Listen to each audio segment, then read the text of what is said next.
when the snow blankets the mountains of Austria and Bavaria, and the nights grow long and silent, a name from ancient times is whispered in the cold winter air: Frau Perchta.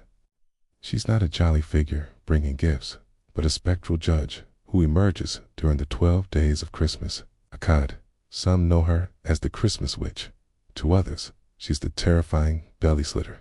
Imagine this. It's the dead of night, deep in an Alpine village centuries ago. A chilling wind howls outside your window. According to the legend, this is when Frau Perchta roams. She moves like a shadow through the quiet streets, passing from house to house, her presence an unspoken threat. She isn't looking for cookies and milk. She's looking for order, for tradition upheld. The story goes that Frau Perchta has two very different sides. For the hardworking and the virtuous, she is a figure of reward. If she peeks into your home and finds it spotless, your spinning complete, and your family observing the holiday customs, she might leave a small silver coin as a token of her approval. It was a blessing, a sign that you had passed her spectral inspection. But what if you hadn't? What if you were lazy, deceitful, or broke the sacred rules of the season? This is where the legend takes a truly horrifying turn.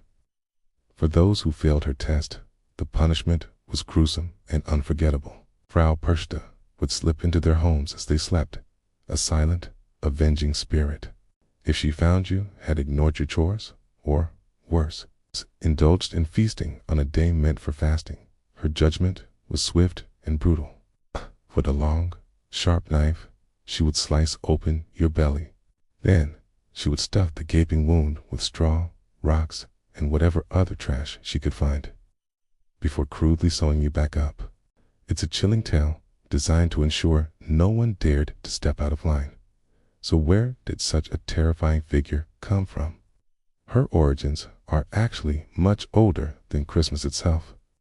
Before Christianity spread through the Alps, Frau Perchta was a pre-Christian goddess. She was a powerful deity of winter, weaving the threads of fate and representing light, purity, and the domestic arts. She was revered as a guardian of souls, a being connected to the natural cycle of death and rebirth that winter represents. She led the wild hunt, a ghostly procession of spirits through the winter sky. But she was not initially a figure of pure terror. So how did a respected goddess become a child-threatening monster? As Christianity took hold in Europe, the church often sought to demonize old pagan deities to convert the population. The powerful, independent figure of Perchta was a perfect target. Her image was systematically twisted and warped.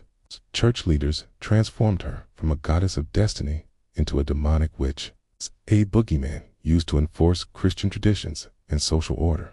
Her story became a powerful tool of control. The message was simple and terrifying. Obey the church's rules, keep the fasts, and follow tradition, or the monstrous Perchta will come for you.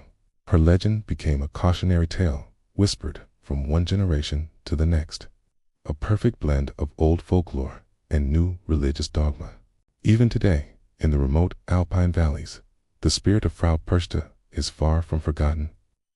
Her memory is kept alive in spectacular and somewhat frightening festivals known as the Perchten Love, or the Perchta Run.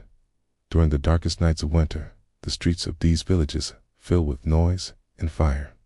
Local men don elaborate, monstrous wooden masks, carved to look like hideous demons and fearsome creatures. They are the Shiok Perchten, the ugly Perchtas, representing the chaotic and punishing side of the legend.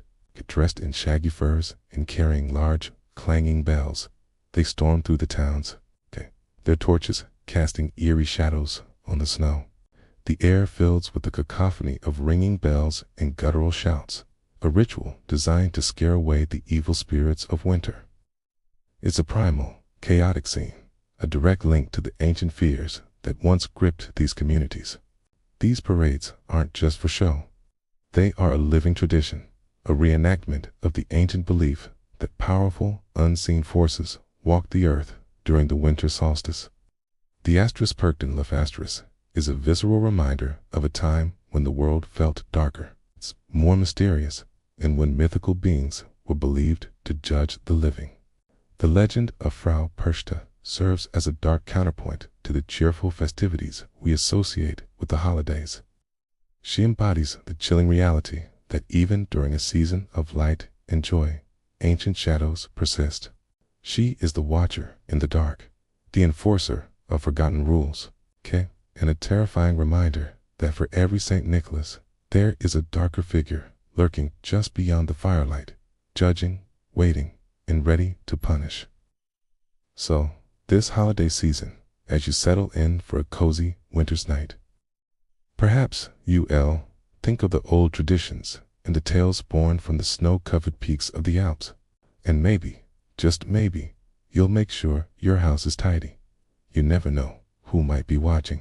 Thanks so much for joining me on this journey into one of winter's darkest legends.